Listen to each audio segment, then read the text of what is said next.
What you're seeing on the screen now is the POV of an Indian scam call center location as it's being raided by their local police. This all started when I was doing some reverse hacking calls on scammers that I found through Google, as they had paid for Google ads posing to be the support team of multiple companies like YouTube, Facebook, Gmail, PayPal, Walmart and Amazon Alexa. They have actually had 18 different ad campaigns. The first thing most of us do is go to Google and look up how we can resolve these common issues, and this is where the scammers their malicious ad campaign comes in, as they are paying Google to make them the top search result for a specific problem related Google searches, and they will tell people to call the official customer support line to easily fix your issue, while if getting scammed is what you're looking for. Even though having 18 different scam campaigns might look very sophisticated and it might make it seem like these scam agents are highly and adaptively intelligent, they are not, because the only difference in the script for each of these scams is the company name. They scam an average of 12 people a day for the amount of $1,000 per person, so $12,000 in scam revenue per day in total. That is $4 million a year.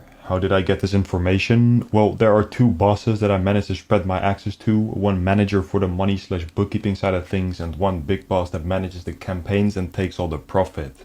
The first guy that manages the bookkeeping has a computer by the name of Aman, and when we take a look at his screen, it becomes clear that this username is in fact his real name. Well, his real name is actually Amandeep, and I managed to get a hold of his full personal information sheet, identity card, credit card, a picture of him holding this credit card, and more selfies. Aman's role is to facilitate the accounts that the agents make their victims send money to, or for him to redeem the stolen gift cards, and he does all this through a professional money launderer on WhatsApp.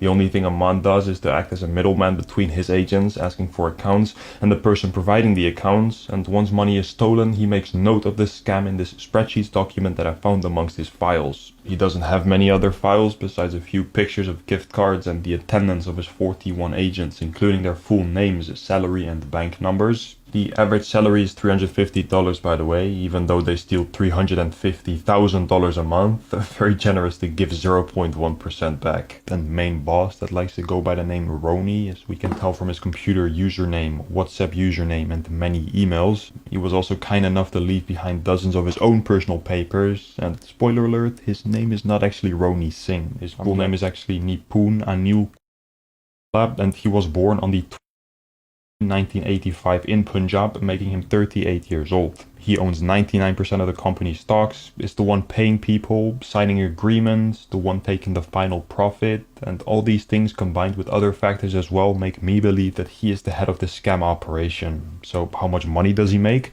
Well, to make up a quick balance sheet for a monthly average, the income is $360,000, of which only $216,000 is actual turnover, because to cash out the gift cards and other stolen funds, the money laundering guy on WhatsApp takes about 40%. And the employees and management people such as Aman get incentives for stealing the funds, which is 20%, so that leaves us with $173,000 of profit. From this profit, Nipun has to pay his 42 employees a total of $15,000 in salary, and his management a total of $6,300 in salary. Then he has other costs as well, such as rent, electricity, Google Ads and the phone system, and if we subtract all of these, Nipun is left with 10 million rupees or $120,000 every month for him to take.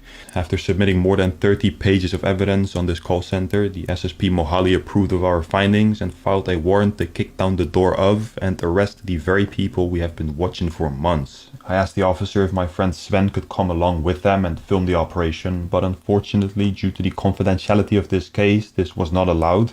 However, after some discussion, we agreed the police would bring their own cameraman along with the raid squad.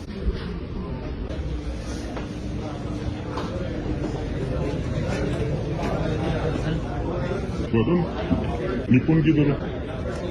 निपुण किधर है? निपुण cyber police phone दे दो. Where is Nipun?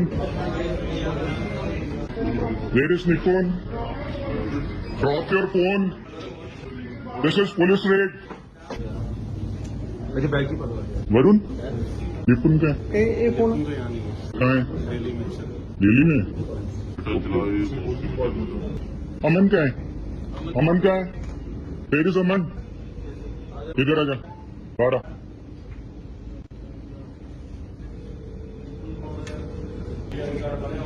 Sales record दिखा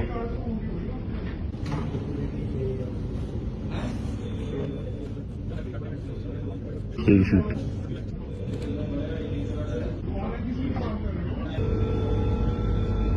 देखना ऊपर After this, the scammers got taken to the police station and an FIR was filed against the 3 higher-ups that were present, Varun, Bikram and Amandeep. Unfortunately, it turned out that Varun was using Nipun's laptop all this time, as Nipun himself has been in Dubai for the last 2 months, but if he ever wants to come back to India, he has a national warrant out on his name, so once he reaches an Indian airport, police will be waiting for him. The 15 plus employees that were arrested are now in the national police system and will go back to their respective hometowns to find a new job, and police remand has been granted, which means that Aman, Bikram and Varun will have to stay in police custody until they stand trial in front of the judge.